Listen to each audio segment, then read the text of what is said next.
I looked at my wife's face that morning and smiled. I don't know why I smiled. Maybe it was habit. Maybe it was the only thing I had left, after 7 years of doing everything for her. Cooking her meals, turning her in bed, learning how to braid her hair because she used to love it braided. She couldn't do any of it herself. That's what we believed. That's what every doctor told us. And I had built my entire life around that belief. I was 63 years old, retired from 30 years in mechanical engineering, and my world had shrunk down to the size of our bedroom. I didn't mind. She was my wife. You don't walk away from the person you promised to stay with. But that morning, something felt different. I couldn't name it then. I just noticed she didn't look at me the way she usually did. That helpless, soft look she'd had for 7 years. She looked away, fast, like I'd caught her doing something. I told myself I was tired. I went downstairs and made her oatmeal with the brown sugar she liked, the kind in the green box, and I carried it up on the tray with the little fold-out legs my son had bought us from some catalog. I did what I always did. I fed her, I cleaned up. I sat by the window and read the paper while she slept. And I tried to forget that look. Her name is Lorena. We met when I was 31 and she was 28, at a church picnic of all places.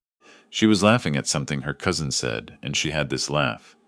Loud, uninhibited, the kind that makes everyone around her start laughing too, just because of the sound of it. I fell in love with that laugh before I even knew her name. We had 32 good years. Our son grew up, moved to Portland, had kids of his own. We talked about traveling, about finally seeing the coast of Portugal, about learning to sail on the bay. Then one afternoon she was coming down the stairs and she fell. That's all. She just fell. Hit the landing wrong, and the damage to her spine, the doctors said, was severe enough that she would likely never walk again.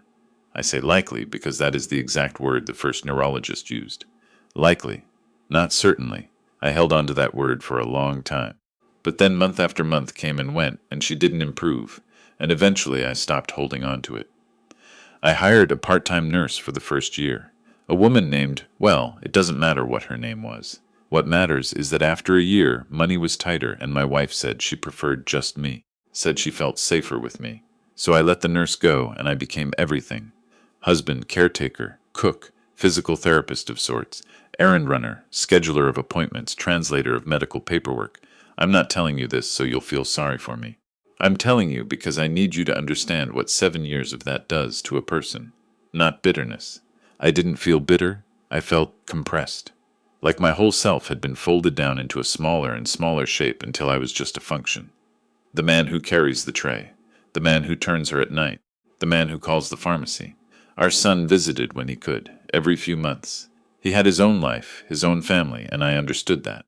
His wife was kind to me, always insisted on cooking when they came, always sent things in the mail, little gifts, cards, a subscription to an audiobook service she thought I'd enjoy. I did enjoy it. Those audiobooks were sometimes the only voice I heard for days that wasn't a doctor's or a pharmacist's. My daughter-in-law was the one who finally said what nobody else would say. She pulled me aside one evening after dinner. My wife was resting.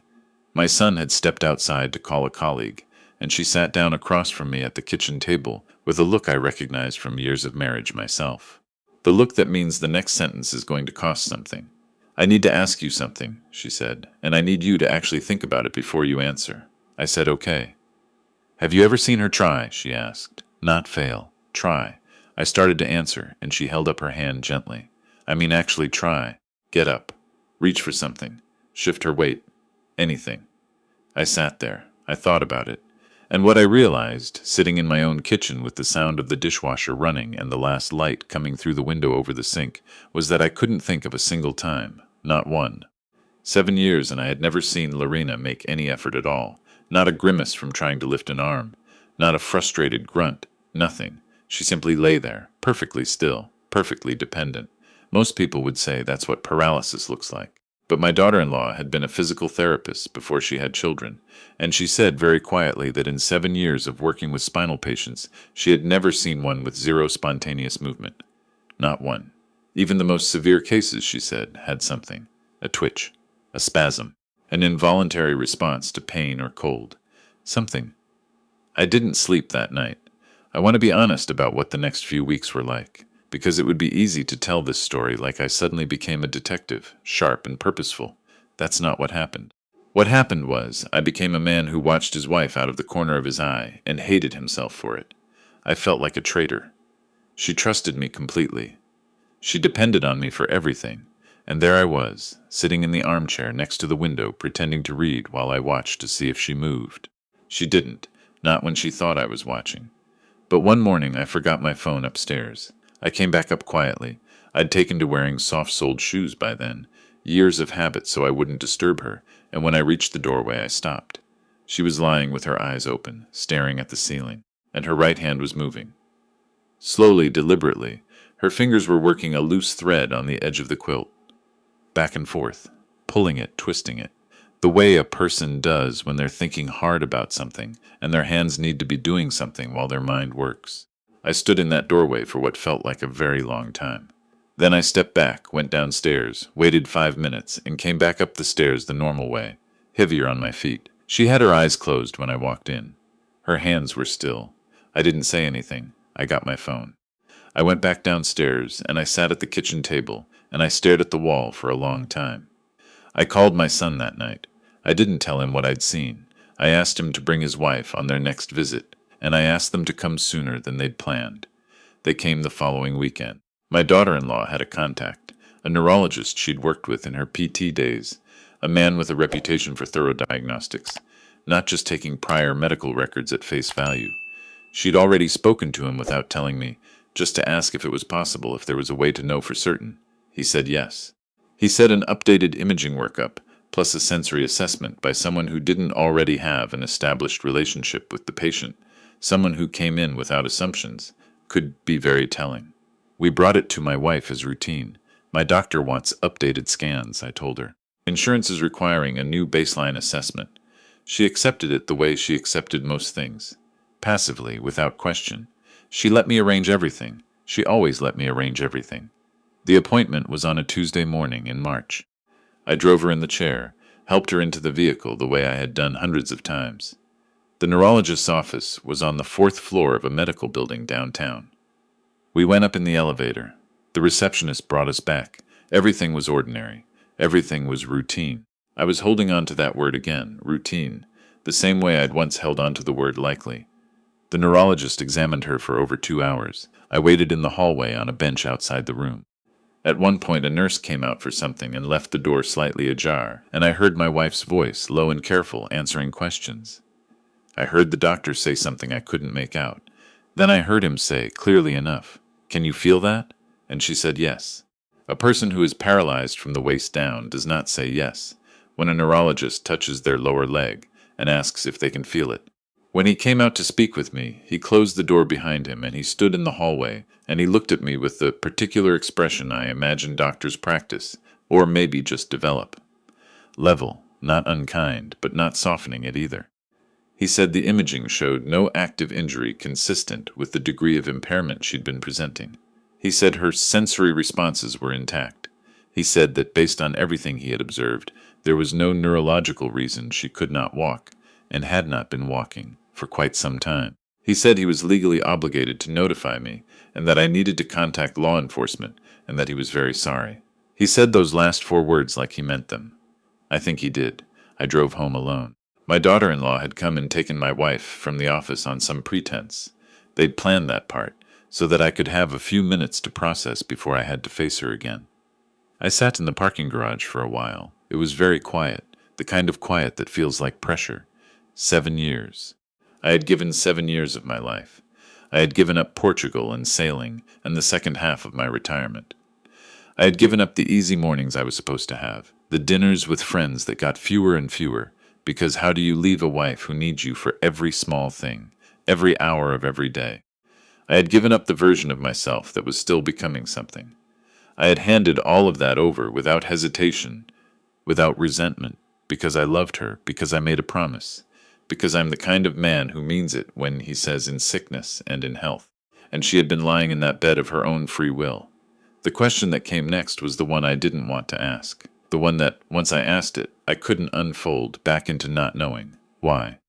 I started to understand why about 3 days later, when my attorney, a man I'd known for 20 years, who had done our estate planning and the refinancing on the house, and a dispute with a contractor years back, called me with information that my son and daughter-in-law had already begun quietly gathering. It started with the money. It always starts with the money, doesn't it? Not our money specifically, but my wife's family's money.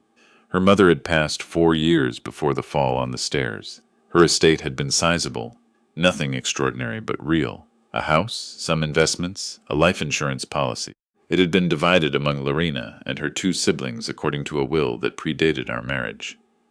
But there was a secondary trust, an older document from her grandparents that had conditions attached to it. I hadn't known about this trust because my wife hadn't told me, and her siblings, it turned out, had reasons for wanting it to remain invisible. The condition on the trust was this: if any of the 3 beneficiaries became incapacitated or was determined to be unable to manage their own affairs, their share would be held in trust administered by the remaining capable siblings. It was an old-fashioned clause, the kind written in a time when people worried about what happened to family money if someone went mad or became an invalid. Lorena's older brother had found the trust document after their mother died. He had shared it only with her younger sister, and together, the 2 of them had apparently spent some time discussing what it would mean if Lorena were to become incapacitated. It would mean they controlled her share. My attorney said this, slowly and carefully on the phone, giving me time to catch up with each word. I was sitting in the kitchen again. I seemed to have done most of my absorbing of terrible information in that kitchen. I asked him how. He said he didn't have all of it yet, but what he and the investigators he'd retained were beginning to piece together was this. The fall on the stairs was real. Lorena had genuinely been hurt. The initial injury, the pain, the hospital stay, all of it was real. But the severity of the lasting impairment had been manufactured, exaggerated, maintained not by the injury but by a pharmaceutical regime that had been quietly adjusted, without my knowledge, and possibly with the help of a physician I had trusted for years. Her primary care doctor at the time. A man I'd spoken to dozens of times. A man who had looked me in the eye and explained nerve damage and spinal compression and long-term prognosis. A man who had apparently been receiving payments routed through a shell LLC that her brother had set up 3 years before. I had to get up and stand at the window for a while after that call. I kept thinking about small things, particular moments. The way she would look at me sometimes with something I read as love, but now I had to look at again from a different angle. The way her brother would visit and sit at her bedside and hold her hand and say how terrible it all was, how much he wished she could be well, while underneath all of it he was helping to keep her exactly as she was. The way she went along with it. That was the part I kept circling back to. The way she went along with it. Did she choose this? Did she make a decision, back in those early months when she was hurt and frightened, and perhaps her siblings came to her and laid out some arrangement that felt, in that moment, like security? Did she think it would be temporary? Did she think I would never find out? Did she think, in some broken part of her reasoning, that this was a way to keep me close, that a man like me would stay as long as I was needed? I still don't fully know the answers. I'm not sure I ever will. What I know is what my attorney presented to the district attorney's office over the following weeks. What I know is that her brother was arrested in May and her sister in June. What I know is that the physician surrendered his license and cooperated with investigators in exchange for a reduced charge, and that his cooperation was what tied the whole thing together. What I know is that the trust, once the fraud was exposed and the beneficiaries were found to have manipulated the conditions through criminal means, was dissolved by the probate court. Lorena received nothing from it. Her siblings went to trial. Her brother received 6 years.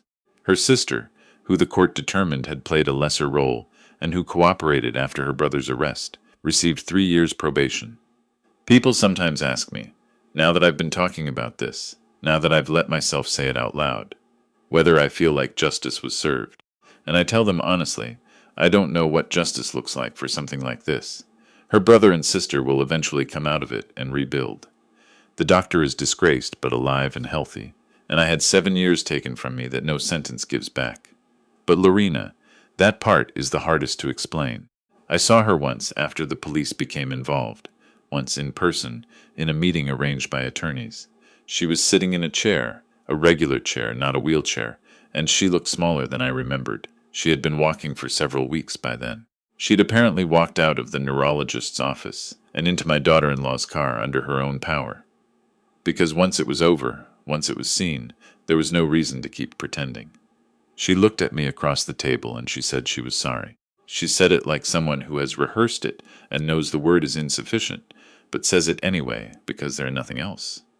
She said she had told herself, in the beginning, that she was protecting me somehow, that if the trust money came in, she was going to use it for both of us, for a better future, that her siblings had made it sound simple and safe, that it had gotten away from her.